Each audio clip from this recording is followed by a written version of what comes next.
Hello everybody and welcome to the Women's Health Innovation Series webinar presented in collaboration with Pulsenmore, focusing on the intersections of digital health and prenatal care.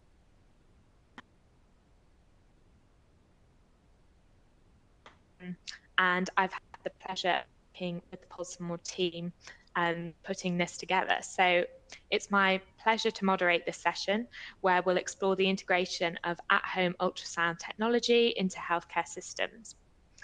Today we have a fascinating agenda lined up. We'll delve into two case studies showcasing how an innovative ultrasound solution developed by Pulsenmore has been seamlessly integrated into health systems, benefiting pregnant women and healthcare providers alike. Joining us for these presentations are Professor Wolfish and Professor Hadar from Clalit Health Services, as well as Dr. Barkai from Sheba Beyond Hospital. Throughout the session, if you have any questions, please don't hesitate to submit them using the Ask a Question tab below. We'll address them following the presentations. Additionally, you'll find supplementary materials in the Resources tab for your reference. So without further ado, let's start by having our distinguished guests introduce themselves. Professor Wolfish, could we begin with you? Hi, everyone, and good evening from Israel. My name is Asnat Wolfish, and I am the head of the Obstetrics and Gynecology Department here at Rabin Medical Center. I'm the first speaker because I want to give you an introduction of where we are, what is our institution, and how we came to use and implement the service of home ultrasound. So first of all, just to give you an overview of the healthcare in Israel.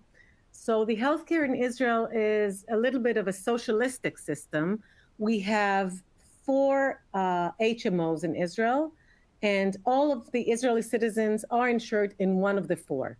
Now, Clalit is the largest one of them all, and it insures about 5 million of Israel's citizens, and it's over half of the Israeli population. So it's a huge HMO, huge organization, operating 14 hospitals across the country and over 1,000 primary care clinics and a network of pharmacies. And Clalit is very distinct in the fact that it was an early adopter of electronic health records. I know that now it looks very natural to all of us, but in the beginning, Clalit was the first to actually use the electronic records and continues to always be in the forefront of innovation and innovation in healthcare. Israel is a country with many, many deliveries. You know that we are around 10 million citizens here in Israel, and we deliver 180,000 babies each year, 83,000 of which are within Clalit HMO. So lots of babies and lots of babies in Clalit. Now, this is the medical center that I work in. It's called Rabin Medical Center, and it's actually the flagship of all of the hospitals that belong to Clalit HMO. It's a huge hospital, a tertiary care center located in the center of the country. And within Rabin Medical Center, we have the Women's Hospital, which I'm very fortunate to head. The Helen Schneider Women's Hospital here at Rabin Medical Center is a large hospital for women only.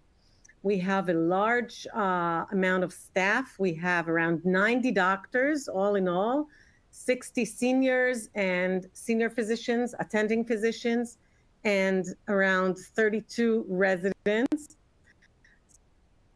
So we're very busy with educating the next generation. We have around 250 nurses and then lots of administrative staff. And as you can see here in the pictures, we take care of the entire cycle of women's health from birth to end of life. We have a large delivery room. We have a very large MFM service, and you will meet the head of the MFM service soon, my friend, Professor Hadar. So the MFM service is an inpatient department and also an outpatient clinic. looking into all kinds of health complications involving pregnancies, maternal health, and fetal health. We have a large ultrasound unit taking care of obstetrics and gynecology ultrasound complications and issues. We have a large fetal medicine section, a large IVF units, gynecology and oncology. We have 4 operating theaters that belong only to our building. And we're also very interested and very focused in education, as I said, and in research. So this is us. Now, the reason that we put this slide is that because our patients have expectations. They want for their babies to be born without an umbilical cord, wireless already. Although I'm smiling when I'm saying that, but actually we are always trying to bridge the gap between patients' expectations and our ability to utilize any healthcare resource and any digital tool to bridge this gap and actually provide the excellent service that we want using all of these tools that are now more and more available for us to use. So the home ultrasound was very appealing to us because it was offering a self-scan device that the patient can easily learn how to use, an application that explains the patient using a step-by-step guide how to actually use this device by herself on her own at home, and then a dashboard for the clinician to control whatever input is coming from the patient sitting at home to the clinician sitting in the office using an offline mode or an online mode.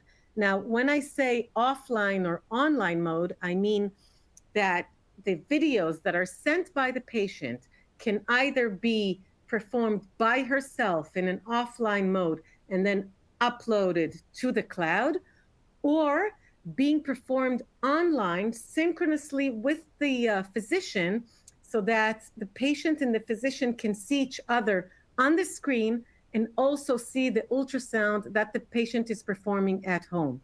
So because this is very flexible, we were able to think how to utilize this for an actual service. This, which is my last slide, is the slide that I want you to focus on. We were looking for 3 things.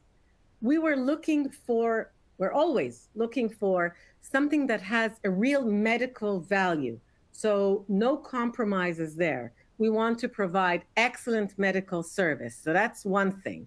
The second thing is we want to be patient focused. We want to increase patient comfort. We want to increase patient accessibility. You know that Israel is a very crowded country. There's lots of traffic. There is never any parking place. Some people live far away and want to come in. So the fact that we were offered a service that helped us provide the excellent medical value that we wanted to provide using something that is very patient-focused and easily accessible was very appealing for us. And then the third thing is our need and Clalit HMO need to be the forefront of medical innovation at all times. So always when there is a new, innovative digital tool that we can use and still provide excellent medical service, we are on board, we're interested. However, there is a distance between our dreams and reality. And what we're going to show you now is how the things that we were looking for using the ultrasound device actually became reality and a service that we provide every day for thousands of patients. So the implementation of this service was a process that we did around 3 years ago. And since then, we've been taking care of thousands and thousands of women. And about the process of the implementation, my friend and colleague, Professor Eran Adar, our head of the MFM, will take the stage. Thank you, Asnat. Thank you for having me. My name is Eran Adar. I'm the director of the Maternal Fetal Medicine Service and also the head of the Home Ultrasound Remote Diagnosis Center here where I'm sitting now at Rabin Medical Center. I would like to share with you the experience that we have when we first implemented the Pulsenmore home ultrasound device. This started approximately 3 years ago, and this is a process. First, there was our pilot study. We needed to gain confidence in what at first glance seemed unfeasible, that women will scan themselves. Then we had to design the service with all kinds of aspects, starting from legal aspects, financial aspects, training the team and teaching ourselves how this would work. And then we launched it as a wide clinical service for our patient population, for our pregnant patient population at Clalit Health Services. So this is actually the firstborn child of the home ultrasound. This is the manuscript, the article, which details our pilot study. Our objective was to establish and determine the feasibility of using a home ultrasound where women are performing the scans by themselves and having them remotely interpreted by a physician or a sonographer technician. So the pilot study was an observational, non-interventional study. We recruited 100 women from 14 to 40 weeks of gestation. And we had each participant do self-scans at home. The guidance was to do as they judge, at least 1 scan a day and up to 3 scans a day for a period of 7 to 10 days. And each of their scans is uploaded and processed and was interpreted by an ultrasound technician or physician at the end of the study. We used a very careful, documented standard approach. The standard approach is a 6-step approach that was previously published and was adopted worldwide. And these steps are aimed to ensure that every parameter of the fetus will be observed and could be visualized. So prior to each, in each scan that the patient performs at home, she has a video tutorial, an animated video tutorial explaining her what to do in 5 predetermined steps. The 6th step is aimed for biometry, which we didn't use in the pilot study. Step 1 is to determine presentation and lie. Step 2 is to determine cardiac activity. Step 3 is to determine the number of fetuses. Step 4 is for placenta location. And step 5 is for amniotic fluid. Actually, during the study, the 6th step was a 30 minutes free scan that the participant can do as she wishes. And by the end of the study, you can see while I speak one of the first videos, one of the first clips from that study. You can see very clearly fetal movements, amniotic fluid, cardiac activity, and the resolution since then has improved immensely. So what we got by the end of the pilot is an average of nearly 14 scans per participant, nearly 2 scans a day, and we ended up with a treasure of more than 1,300 scans to look at. Each scan, with its 6 segments, was analyzed and interpreted by an ultrasound technician or an OB/GYN physician. What we learned is this. Looking at the 5 parameters of the sonographic biophysical score, we were able to detect with great success, in 95% of the cases, fetal heart activity, in 92% of the cases, amniotic fluid volume, and in 88% of the cases, fetal body movements. So we were very confident about these three parameters, and we didn't do as well for the parameters of fetal tone and fetal breathing movements. So our pilot study demonstrated clearly that we have a feasible and a very powerful tool for home ultrasound. This was a revolutionary concept. Women can scan themselves. It's natural to me now after more than 100,000 scans that we performed. But 3 years ago, the concept of a woman scanning herself in an adequate and in an adequate manner, which I from afar can interpret the scan, wasn't that clear. But now it's a natural concept for me. So we launched a wide-scale, large clinic service, and we utilized the app-guided mode. The app-guided mode, as you will see in the video, is a mode where the patient scans herself in an offline manner, and the videos are uploaded to a cloud. And these videos, these scans in 5 clips per scan, are interpreted from afar by my call center. Every pregnant woman ensured that Clalit Health Services can have this device.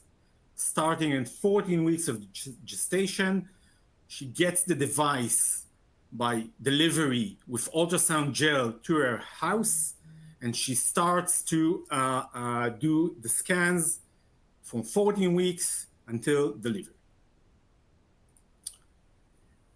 She can do up to 3 scans a day and up to 50 scans during a single gestation. On average, this means she can do about 2 to 3 scans per week.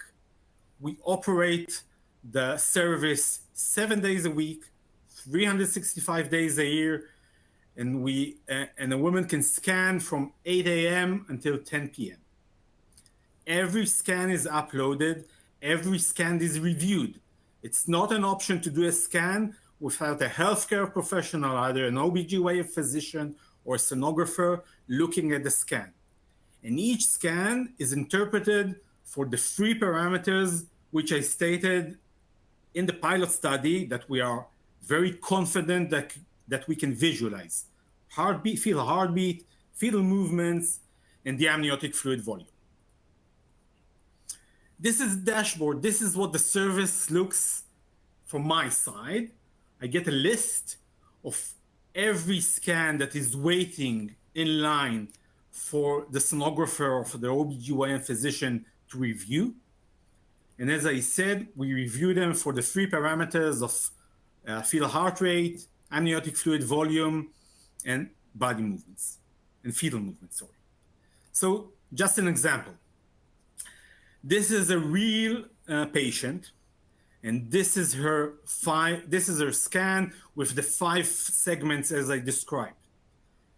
This is Karen. She's 27 weeks gestation. She lives at Kiryat Shmona. Kiryat Shmona is about a 2 hours drive from my office at Beilinson, and it's about 1 hour drive from the nearest hospital in her neighborhood. It's in the far north of Israel. And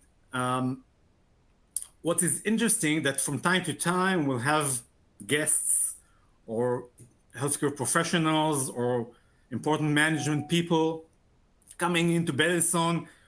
They'll say to me, Iran, take me to the call center. I want to see how the service looks.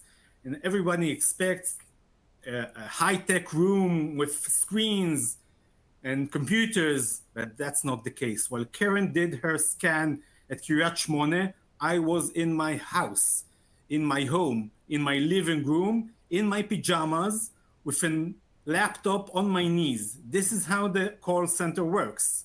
It's not a physical call center. The patient is at home. The physician or the sonographer can be in his office, can be in his home as well, can be anywhere. It's a Wi-Fi connection, and that's what makes it very, very easy to operate. So if I look at the scan and the three parameters, heartbeat, movements, amniotic fluid, are all normal, then the patient gets a text message via SMS stating this: your scan was normal, the three parameters were visualized, and that's it.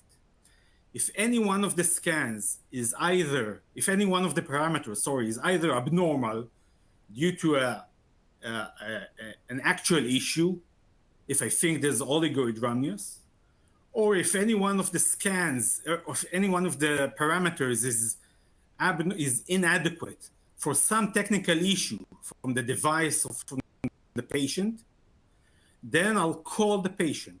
I'll tell her and I'll explain to her what is the problem, and can have one of either two solutions. One is do a rescan, or I'll send her in for a real live face-to-face ultrasound in a nearby hospital or a clinic.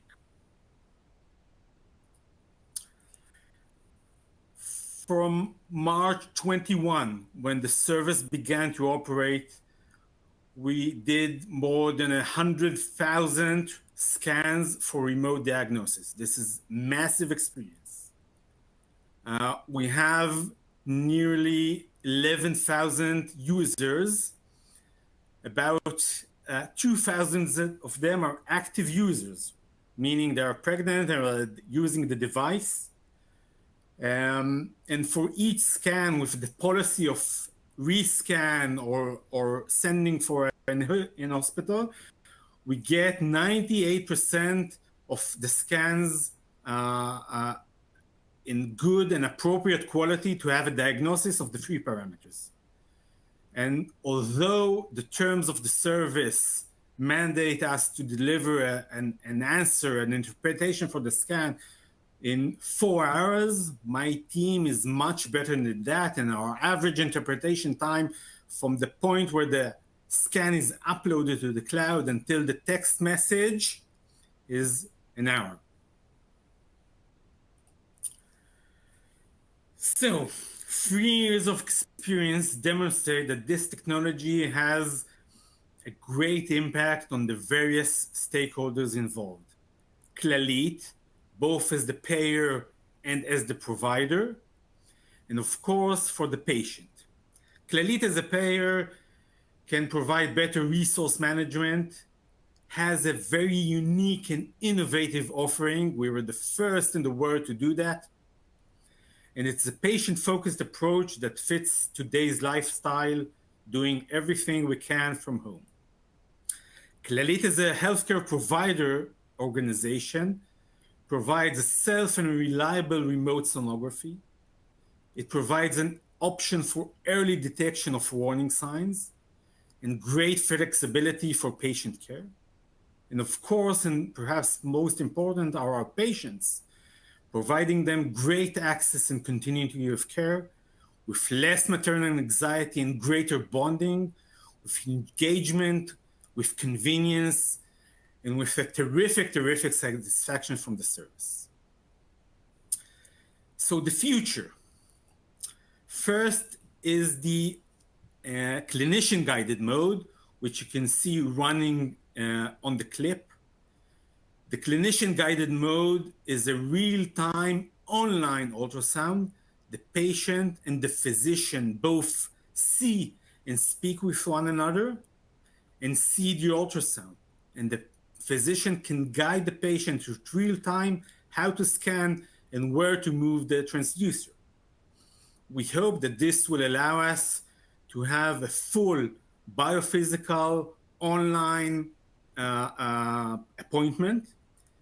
And we are continuously working with the company to improve the device. We just finished a study where we can measure fetal heart rate and amniotic fluid volume on the remote ultrasound. And we are working on a solution for IVF monitoring from afar, from home. And this will make infertility couples' life during IVF cycles a lot easier and happier. Thank you very much.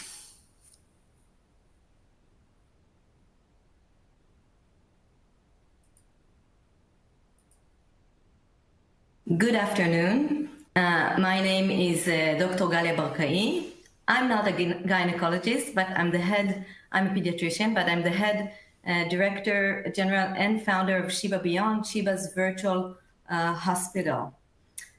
Before we talk about the ultrasound, I would like to start talking about how we started in Beyond.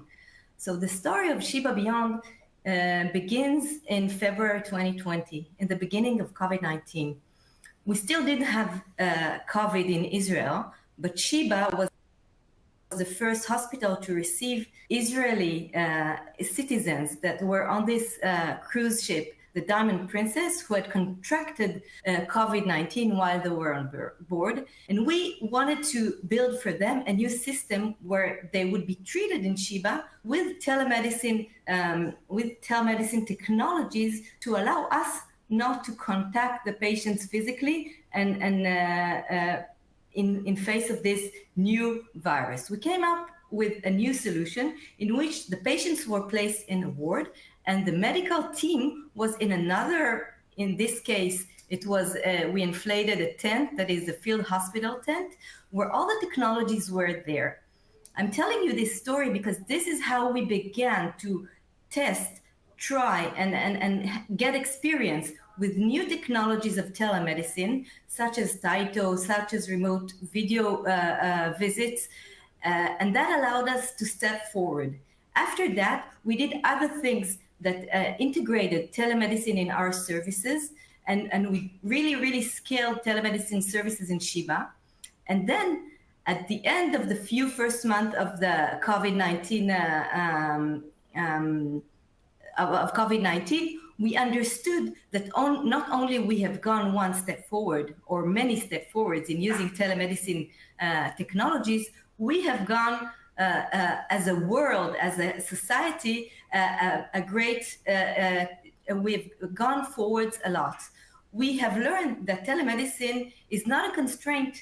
It has many advantages, and many of the challenges that we had before, regulatory, monetary, and even technological burdens that we had before, melted down, and that allowed us to think again of the concept of hospital. It's not only a house for sick people, but we will be able now, using these technologies, to treat people wherever they are and whenever they are. And this caused us, Sheba, to decide to establish within Sheba's Tertiary Medical Center a new hospital, which we've termed Sheba Beyond, which has become Sheba's 5th hospital, and that would be a hospital that would provide care for everyone and everywhere. During these 3 years, we've established several departments of Sheba Beyond. In each of them, we have developed several services going from outpatient visit, chronic patient monitoring, sometimes rehabilitation, to actual home hospitalization. One of our most interesting project or the department is, of course, obstetric gynecology department, led by Dr. Avitzu. Here again, we started at the beginning of COVID within the hospital. So when we had to open for the first time a ward for pregnant women with COVID-19, we said, why don't we use these technologies that we know that we already have, like Pulsenmore, to perform simultaneously visits using ultrasound with a pregnant woman, using the ultrasound, and the physician working from the control room, just like in the COVID-19 first ward that we had in the beginning. So we saw that it works okay, and we got a little bit confidence. But pregnant women that are at high risk or prostate or any other cause, we're really scared to begin, and we're very cautious about them. So our first step towards using these system was a very small pilot that we did within the hospital. So until recently, most pregnant women, when we cared for pregnant women with remote care, we usually were limited to the maternal aspects. We had vital signs, urinalysis, patient video encounter, etc. While fetal well-being assessment required in-person visits. Now, for the first time, we wanted to use what we call now the modified biophysical profile, we can use both fetal non-stress test monitoring and maximal vertical pocket, amniotic pocket, using Pulsenmore technology. So our technologies were a Pulsenmore for beginning to do the ultrasound, which is performed simultaneously. We use the iNuvo again for tocolytics and fetal heart rate, and we also use the Datos Beyond a telemedicine platform where we can both communicate with our patients and have remote patient monitoring. Here you can see the glucose and the insulin for GDM women. So the first pilot, as I told you, was a small prospective postpartum study pilot that we were so scared to let them go home that we did it within the hospital. We placed the patients in a different room, distant from where the physician were, and we had just 10 postpartum women. 9 of them completed their remote modified biophysical profile, and we had in those cases 100% with satisfactory amniotic fluid measurements. Telemedicine visits were significantly shorter, only 93 minutes instead of 247 minutes, and satisfaction rates were high.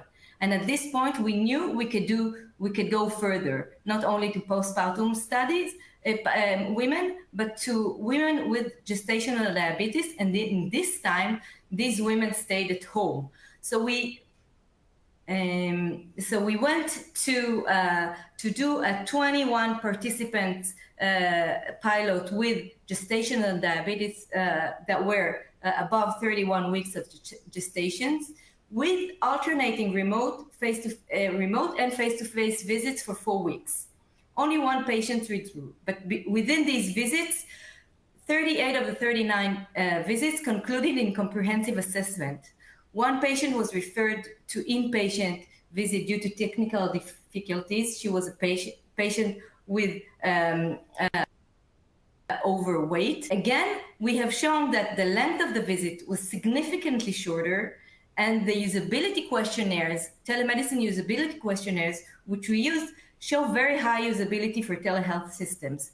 No adverse events or safety incidents occurs. And again, we saw that a hybrid maternal fetal program consisting of alternating in-person and virtual visits is feasible. It saves time and it improves women's satisfaction.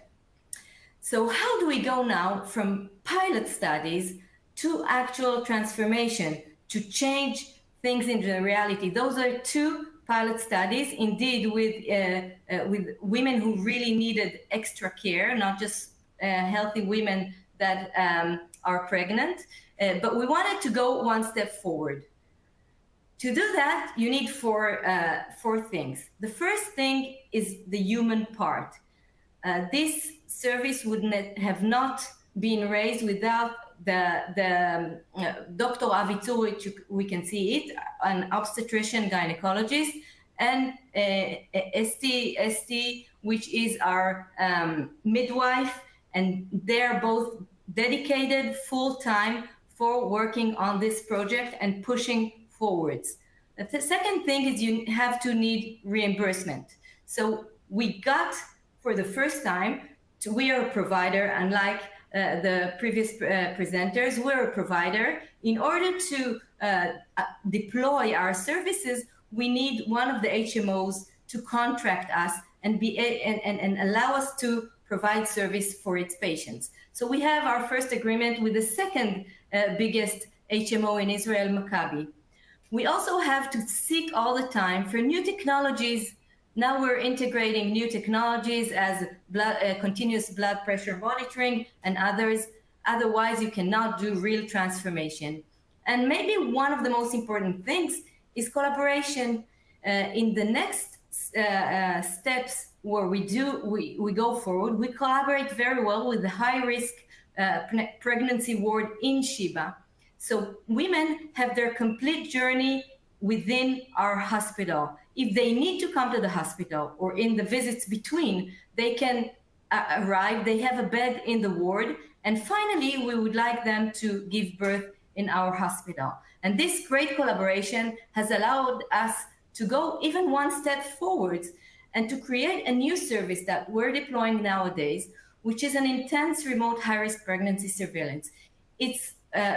This service is created for women that actually need hospitalization in high-risk ward and sometimes spend their weeks after weeks because they have to be monitored quite closely. So we have done this new project. Our protocol, of course, begins with face-to-face training. And we have individualized protocols depending on the woman situation and the reason for high risk.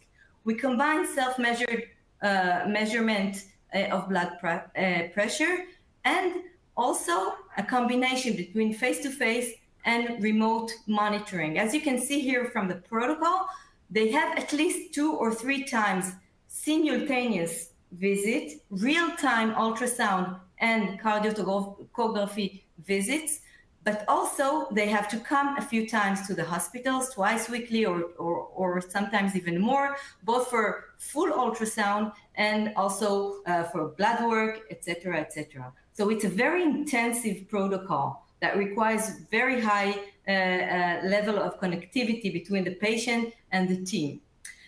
We also have non-eligibility criteria, especially people who live very far or have high BMI. This is from our experience in the past, but also all kinds of clinical severity features according to the different diagnosis. Until now, we've started this service a few months ago in October. We have preliminary data on 30 first patients. Nowadays, we already have 35 or 36. So we have several indications. We also included 3 ultra-Orthodox women. And we had the ability to treat up to 7 women at the same time. Remember that if they get worse, they have to come to the ward. So we need to leave room for that. The number of admission days per patient was an average of 12 days.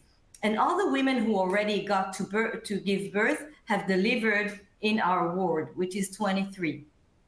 So what are the results of this hybrid admission system?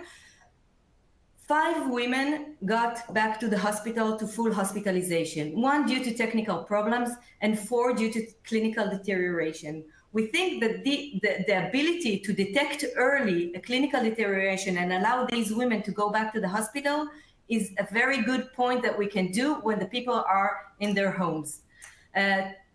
6 of them had transient conversions, had to come to the hospital, whether it's because the measurements were not satisfactory or due to clinical reasons, and got back to continue hospitalization at home. 6 have been discharged due to clinical improvement and they were not high risk anymore. And 1 failed recruitment due to technical issues. We didn't have any adverse event, which is we were very happy to know. So our conclusions were that intense remote high pregnancy surveillance replacing hospitalization is feasible, time-saving, and allows women to maintain routine life.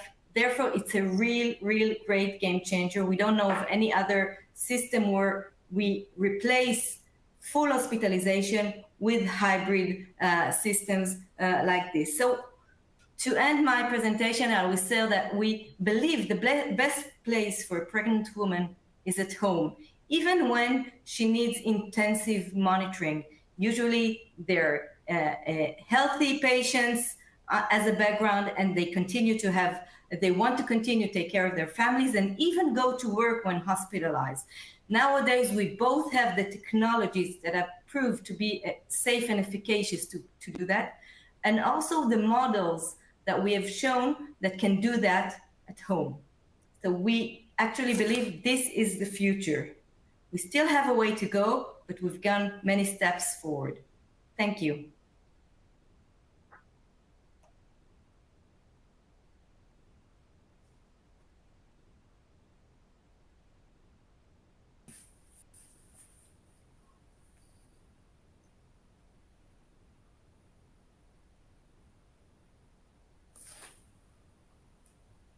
Can't hear you.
Hello. Am I there? Can you hear me? Fantastic. Sorry about that. Small technical error there, but I was just thanking the speakers for their fantastic contributions and saying how many questions we have already received. The engagement from you all has been fantastic. So I'm going to dive straight in as to not to lose any more time. So the first question is to Professor Wolfish. So it's very clear that patients can self-scan with the experience exhibited here. That is based on more than, I think it was 110,000 scans. Still, I'm sure our audience can be interested in the legal aspects of implementing such technology. Could you elaborate a little on that? Were there any concerns related with the ability to diagnose based on patients' own scans?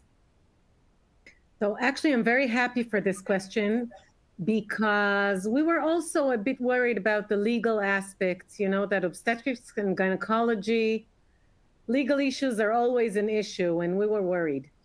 So I have actually three things to say. The first is that we managed expectations with the patient, meaning that the purpose of the home scan for us was only for fetal well-being. It was not for an anatomical scan. So for the actual anatomical scans, the nuchal translucency and the first and the second anatomical scans, and we would do the scan here or wherever she's doing the anatomical scans. This is how we started out. I'm actually very optimistic in terms of moving on to anatomical scans at home, but we were not there yet, and we managed expectations with the patients. That's the first thing. The second thing is that we used an algorithm which was fail-safe, which means that when there was any hesitance, any even a small, slight worry on our side, we called the patient. So we didn't take any chances. Whether it was a technical glitch or something that we thought was pathological, we immediately called the patient and we explained to her, like Professor Adar said, we tell her, listen, the technical scan was not good enough, and we either instruct her to repeat the scan at home if it was technical, or come in so we can see her right away, us or whatever healthcare provider she has closer to her. So we took no chances. And the third thing is that we've been doing this for now 3 years, and we've had no legal issues whatsoever. So that's very reassuring for us.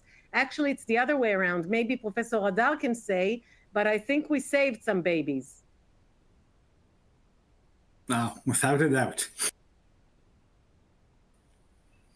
Fantastic. And I think the next question is for you, Professor Hadar. So what are the greatest benefits to the provider and patient from your perspective? I think that the big news is that it provides a new and flexible way to provide care. And it's up to the care provider to choose how to do that.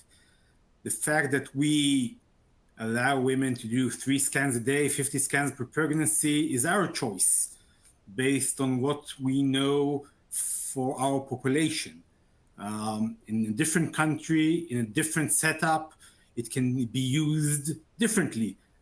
In the States, they will probably use it only by a physician's request and only on the online mode. So who uses this device can do it in multiple ways, in multiple frequencies, and it's up to him. And you don't have to come into the hospital. This is a very, very big advantage. We forgot about COVID, but imagine that during COVID we had this. And anyway, it's easier, it's nicer, it's cheaper, it's much more comfortable. And if you, in Israel, it's not the farthest way you can live from a hospital is an hour, but in the States or in Australia, you can be an hour's flight from a hospital. So having this device brings you much, much closer to your physician. Great. And the next question is around implementation. It's for you, Dr. Barkai. So how did you overcome the challenges of implementing such an innovative service to drive the success it is now? Like, how did you bring those stakeholders on board with you? So I think, you know, our whole organization here, Sheba Beyond, was created to do that. That what we did here in Sheba is create an infrastructure that allows us to develop new services, and that's my daily job, to face these challenges, the legal, the people recruitment, all the questions that we have. I think in Sheba we have a culture of innovation that is driven both top down, which is really important. You may know that Sheba was chosen for 6 years in a row to be one of the top best hospitals by Newsweek. And one of the reasons is because we have our CEO and management that leads all the time innovation. And the decision in Sheba to establish an organization that will be actually in another hospital within Tertiary Medical Center and declare that this is a hospital that would do telemedicine and would take people out of the hospital and treat them in their homes. This is a bit contradictory to what a hospital usually is. And I think this gave us a great push forwards. The declaration, we got a lot of resources, not only manpower, but also money. And we were put up front to say this is something that Sheba really enhances and puts, it's important for Sheba, as you were talking before about innovation in Clalit, which is really important. It's important in Sheba to put these new innovative things in front of our ability to give service. And the other thing is going from bottom up. We have to use the good people, like the people I see here, that in our case were Dr. Avitzur and Esti are our midwife, who were really believing in it and pushing it and got protected time to do that. And that's their job to promote this thing and able to recruit the trust of the departments.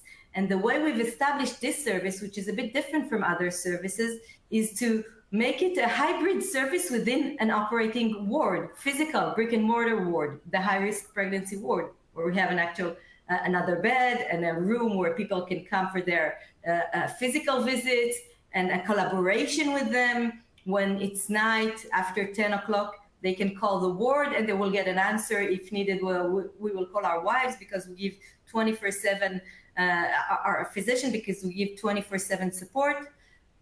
So I think these are the whole things, the top-down innovation, the bottom-up innovation and management, and the collaboration with other organizations within the hospital. This would allow us to take it forwards.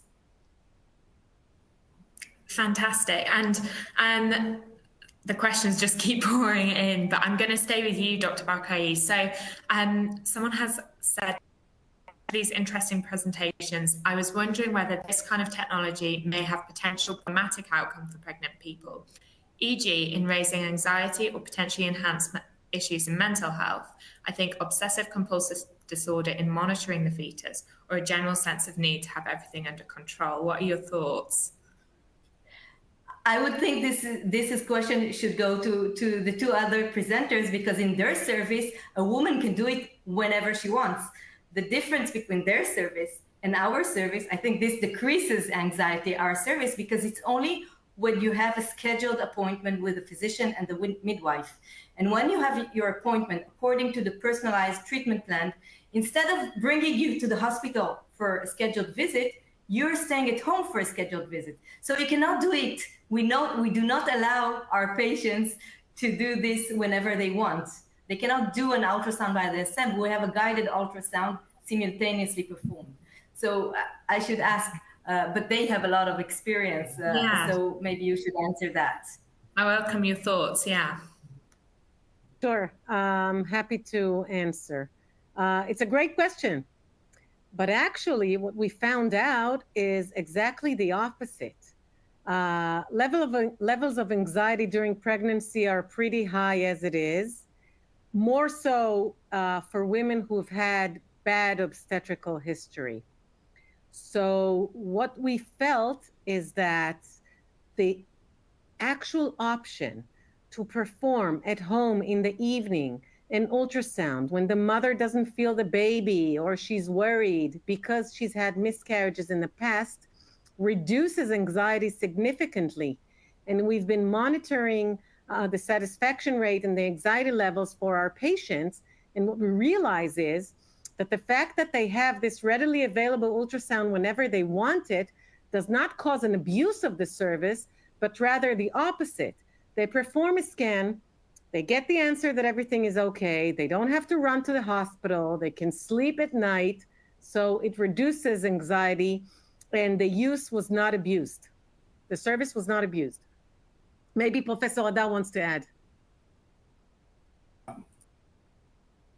I can support it in numbers.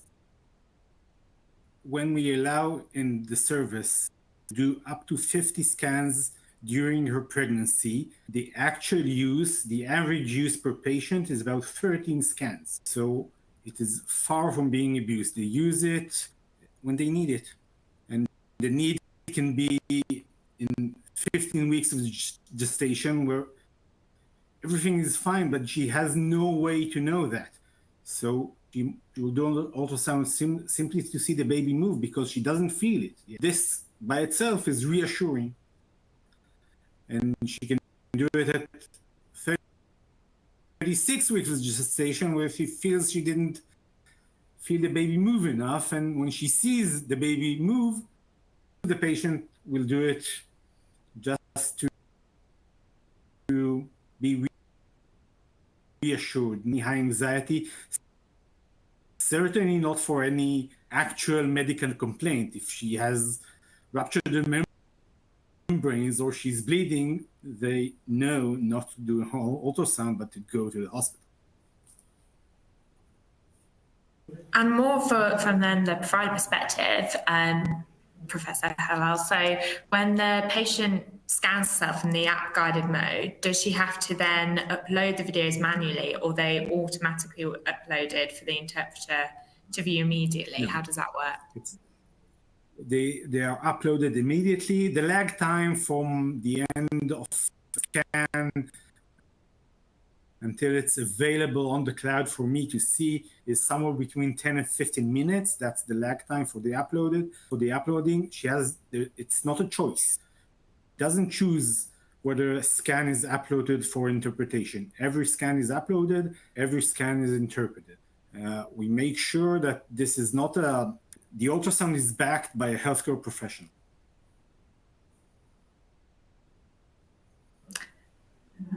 Okay, and another question for Professor Wolfish. How does it provide greater flexibility? Surely this doesn't change routine scans for these patients, or do you replace part of your antenatal screening with this? Could you answer that for us?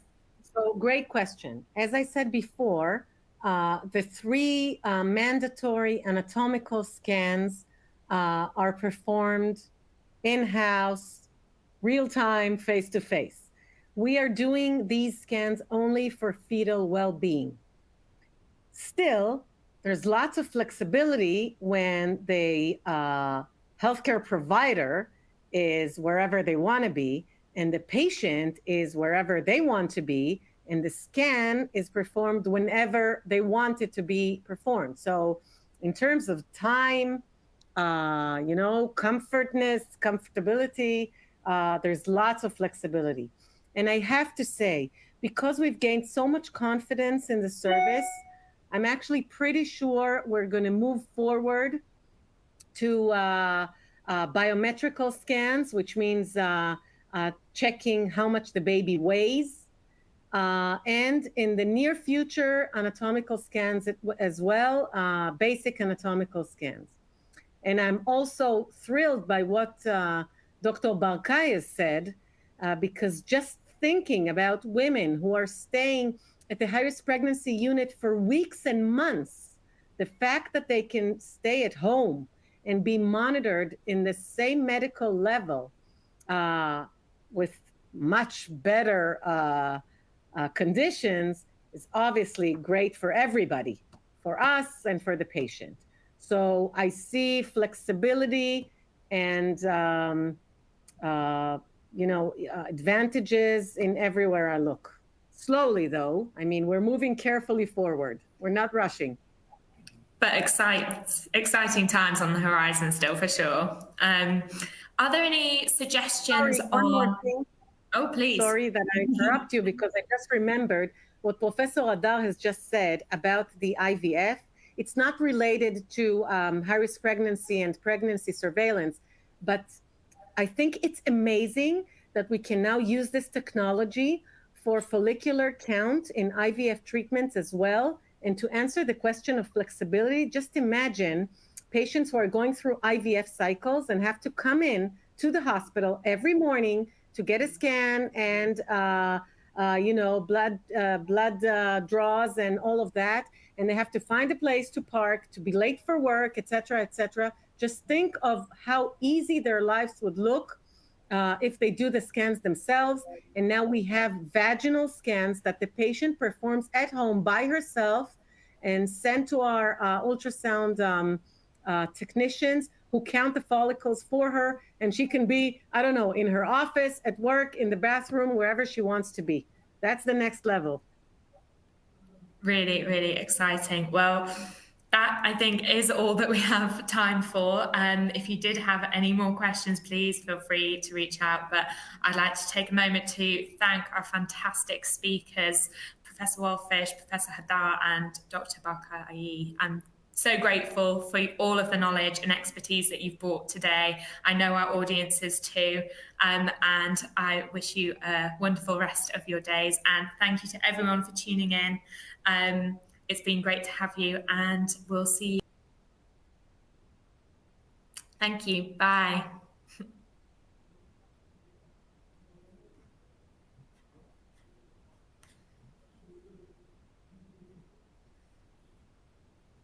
Oh, just before we go, apologies. I just wanted to inform the audience about the Pulsenmore commercial pilot program.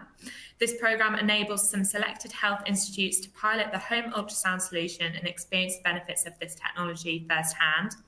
If you're interested in joining this program, or if you wish to contact Pulsenmore, please use the link in the chat box and complete the form.